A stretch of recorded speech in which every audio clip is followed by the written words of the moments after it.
Hello students, welcome back to एफडी लॉकेट। आज के मुस्लिम लॉ 2 के सीरीज में हम वालिया पीडी ककनाली कथीसा उम्मा वर्सेस पथकलन नारायणथ का केस डिस्कस करेंगे, जिसमें एक हस्बैंड ने अपनी माइनर वाइफ को गिफ्ट करा था।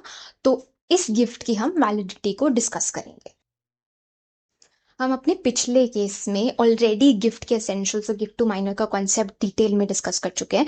तो बस अभी के लिए ये ध्यान रखना कि एसेंशियल इंग्रेडिएंट्स के लिए आपके पास डेक्लेरेशन बाय डोनर होना चाहिए, एक्सेप्टेंस बाय डोनी होना चाहिए और डिलीवरी ऑफ पोजेशन होना चाहिए, जिसे बोलते हैं इजब, कबूल और कब्जा। ये टर्म्स को मेंशन करना अपने आंसर्स में। और गिफ्ट टू माइनर में ये भी बोला गया है कि जो गार्जियन ऑफ प्रॉपर्टी होता है माइनर की, ये गार्जियन हमेशा पहला नंबर पे फादर होता है, और अगर फादर नहीं है तो सेकंड नंबर पे फादर्स फादर यानी कि पेटर्नल ग्रैंडफादर होते हैं। अगर ये दोनों भी नहीं है तो नॉर्मल कोई गार्जियन अगर होगा, जैसे मदर होंगी, कोई और रिलेटिव होगा, उन्हें भी गार्जियन कंसिडर करा जा सकता है। हमारे इस केस के फैक्ट्स बहुत सिंपल हैं, हमें बहुत ज़्यादा डिटेल में नहीं पढ़ने। इस केस में होता क्या है कि एक हस्बैंड है जो बीमार था। वो अपनी माइनर वाइफ को कुछ प्रॉपर्टी गिफ्ट करता है, क्योंकि उस समय वाइफ माइनर रहती हैं, तो उसके बिहाफ पर वाइफ की मदर गिफ्ट को एक्सेप्टेंस उसका देती है, और जो डिलीवरी ऑफ पोजेशन होता है वो मदर के फेवर में होता है। ठीक है, तो इशू यही आता है कि हस्बैंड ने अगर माइनर वाइफ को कोई गिफ्ट दिया और उसकी मदर ने उसके बिहाफ पे एक्सेप्ट करा, तो क्या ये गिफ्ट वैलिड है या नहीं है? क्योंकि अभी तक हमने ये पढ़ा कि guardian of minors property father होते हैं।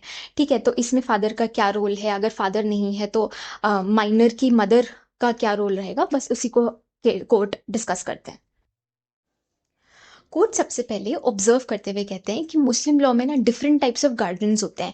एक गार्जियन होता है गार्जियन ऑफ पर्सन, यानी कि ऐसा गार्जियन जो सिर्फ उस इंसान की, उस बच्चे की देखभाल कर रहा है। ठीक है, और दूसरा गार्जियन होता है गार्जियन ऑफ प्रॉपर्टी, ऐसा गार्जियन जो सिर्फ प्रॉपर्टी की देखभाल कर रहा है। मुस्लिम लॉ में कोर्ट कहते हैं कि देखो, दो टाइप के गार्जियंस हैं, और जो गार्जियन ऑफ प्रॉपर्टी है वो हमेशा फादर होंगे सबसे पहले बच्चे के, और अगर फादर नहीं है तो बच्चे का जो पेटर्नल ग्रैंडफादर है, यानी कि जो दादाजी हैं, वो गार्जियन ऑफ प्रॉपर्टी होंगे। ठीक है, फिर वो कहते हैं कि देखो, जब हम गिफ्ट किसी को कर रहे हैं मूवेबल प्रॉपर्टी का या इमूवेबल प्रॉपर्टी का, तो हमने तीन एसेंशियल्स पढ़े थे। पहला है डिक्लेरेशन, दूसरा है एक्सेप्टेंस, और तीसरा है डिलीवरी ऑफ पोजेशन। कोर्ट कहते हैं कि डिलीवरी ऑफ पोजेशन एक बहुत ही असेंशियल इंग्रेडिएंट है, इसके बिना गिफ्ट कंप्लीट नहीं हो सकता। और ये जो डिलीवरी ऑफ पोजेशन का रूल है, ये बहुत स्ट्रिक्ट तरीके से मुस्लिम लॉ में फॉलो होता है। मतलब अगर आपने डिलीवरी ऑफ पोजेशन को कंप्लीट नहीं किया, आपका गिफ्ट एक वैलिड गिफ्ट नहीं माना जाएगा। इस रूल के दो एक्सेप्शंस होते हैं। पहला, जब हस्बैंड वाइफ को गिफ्ट करते हैं या वाइसा वर्सा। दूसरा, कि जब फादर अपने माइनर चाइल्ड को गिफ्ट करते हैं।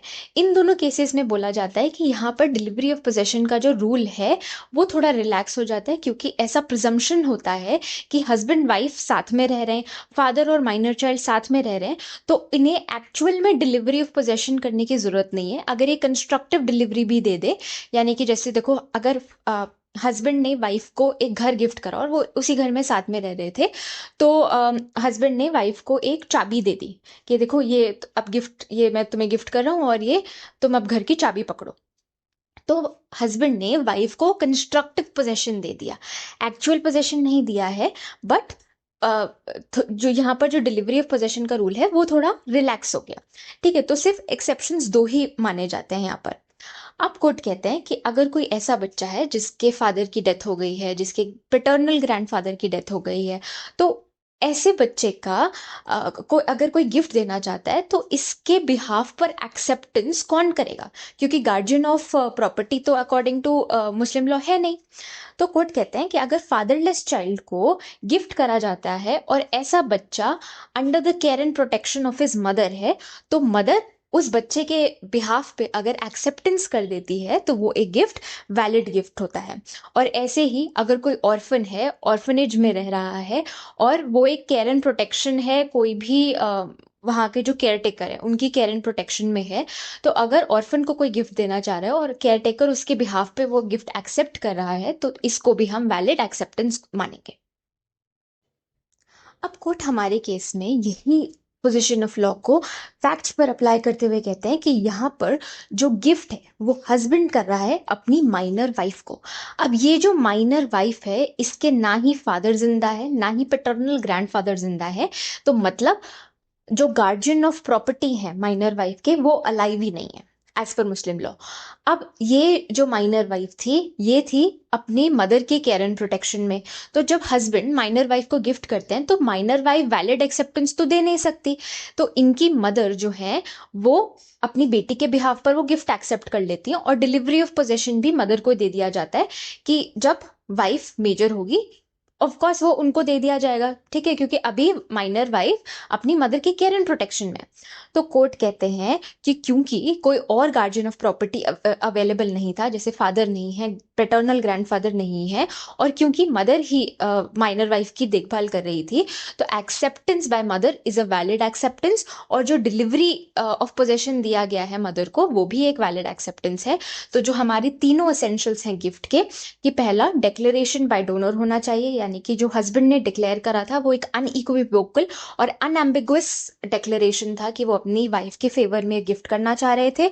दूसरा, acceptance by the donee, donee क्योंकि यहाँ पर माइनर है तो उनके बिहाफ पे अगर उनकी मदर एक्सेप्ट कर रही हैं तो वो एक वैलिड एक्सेप्टेंस है क्योंकि कोई और गार्जियन ऑफ प्रॉपर्टी नहीं है। थर्ड, कि जो डिलीवरी ऑफ पोजेशन है वो कंप्लीट होना चाहिए, तो यहाँ पर हस्बैंड जो है डिलीवरी पोजेशन दे देते हैं मदर को, तो वो भी एक वैलिड डिलीवरी ऑफ पोजेशन है क्योंकि मदर के ही केयर एंड प्रोटेक्शन में माइनर वाइफ है। तो क्योंकि तीनों एसेंशियल्स पूरे हो गए हैं, हस्बैंड का गिफ्ट एक वैलिड गिफ्ट था। तो ये हमारा फाइनल डिसीजन होता है। आई होप आप लोगों को ये केस क्लियर होगा। Thank you so much for joining in.